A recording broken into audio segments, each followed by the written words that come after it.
Kwa majina naitwa Neema Msafiri, ni mwanakikundi wa Eloi Group. Kikundi chetu kipo Mbezi Luguruni. Tunajishughulisha na kazi ya uokaji. Tunaoka vitu mbalimbali. Kwa mfano, mikate, skonzi, keki, kuki, kokoto na maandazi. Katika utengenezaji wetu, tunatengeneza keki tunachanganya na unga wa muhogo. Keki za unga wa muhogo ni nzuri sana. Kwanza umeng'enyaji wa chakula, zina utofauti na keki za ngano tu.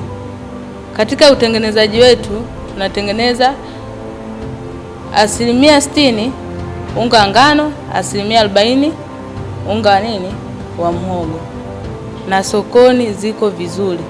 Upokeaji ni mdogo sana, lakini yule anayeonja au anatamani kula kila siku, na kitu kikipeleka sokoni siku ya pili asipokikuta analaumu sana, kwa sababu ni nzuri sana. Baadhi ya watu wanadhani kwamba uchanganyaji wa muhogo na ngano ni changamoto sana, lakini kitu chochote ukijifunza ni rahisi sana, na ukiwa unatamani kujifunza unaweza.